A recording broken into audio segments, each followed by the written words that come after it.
Okay. Yeah,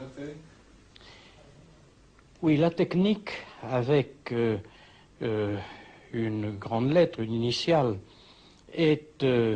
Oh, wacht even, stop dat. Ah.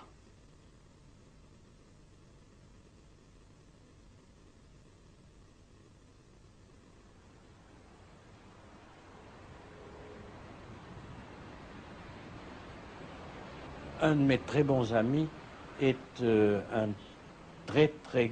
a été un très grand chirurgien, et dans une discussion que l'on avait sur ces problèmes de la technique, les progrès de la technique, et on lui a dit, mais enfin, voyons, vous qui êtes un grand chirurgien, vous savez bien tous les progrès de la technique chirurgicale, etc.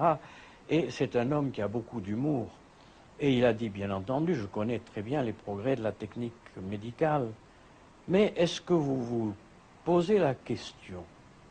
Nous pouvons, par exemple, remplacer un cœur, remplacer un foie, remplacer des reins, mais d'où viennent ces reins, ce cœur, ces poumons, d'où viennent-ils? Il faut qu'ils soient sains, il faut qu'ils soient en bon état, et pas atteint d'une maladie. Il faut qu'il soit frais. Alors il n'y a qu'une véritable source, ce sont les accidents d'automobile.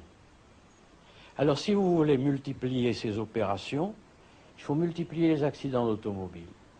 Si vous voulez diminuer les accidents d'automobile, vous diminuerez les remplacements de ces opérations magnifiques. Alors, évidemment, tout le monde a été un peu étonné, un peu choqué. Mais avec son humour, il posait une vraie question.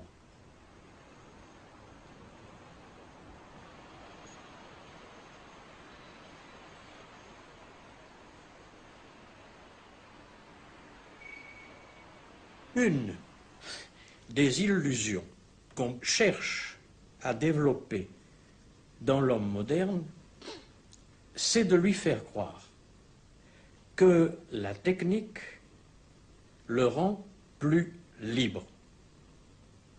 Si vous utilisez tout un tas de moyens techniques, vous êtes plus libre. Libre de quoi? Ah, vous êtes libre de manger des bonnes choses, c'est vrai. Si vous avez l'argent. Vous êtes libre d'avoir une auto qui vous permet de voyager. Vous êtes libre d'aller à l'autre bout du monde, de visiter Tahiti. Vous voyez, la technique vous permet d'être libre. Vous avez des images qui viennent du monde entier. C'est merveilleux, c'est extraordinaire. Donc, vous avez un univers libre devant vous. Je pense à un petit fait. L'auto. Eh bien, au moment des vacances, 3 millions de Parisiens, chacun va décider tout à fait librement qu'il prend son auto pour aller vers la Méditerranée. Ils sont 3 millions à décider librement de faire la même chose. Alors je dis, est-ce que vraiment l'auto est un moyen de libération? Sinon, absolument pas une seconde réfléchie qu'ils sont en définitive rigoureusement déterminés par l'appareil technique, par le genre de vie qu'ils mènent, et qu'ils sont une masse, en définitive, parfaitement cohérente.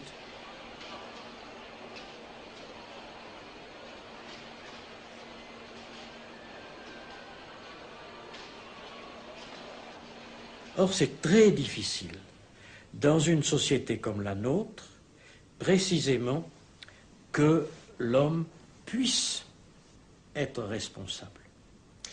Je prends un exemple simple, un barrage électrique qui craque. Bon. Qui est responsable?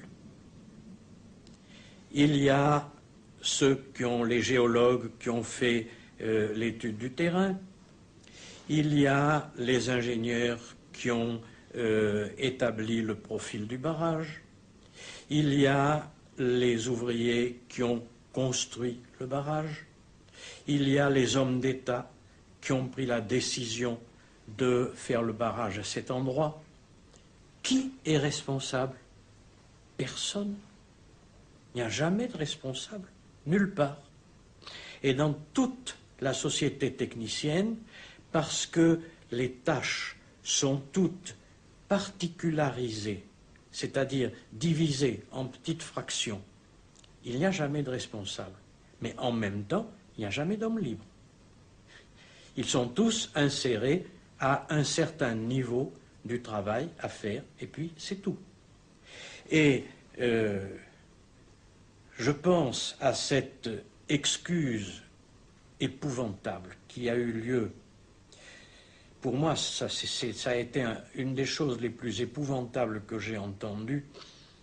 Le gouverneur, à un moment, le directeur du camp de Belsen, pendant les procès d'Auschwitz, on lui a procès de Nuremberg, au sujet d'Auschwitz et de Belsen, on lui a demandé, mais enfin, vous n'étiez pas effrayé par tous ces cadavres? Il a répondu, mais que voulez-vous?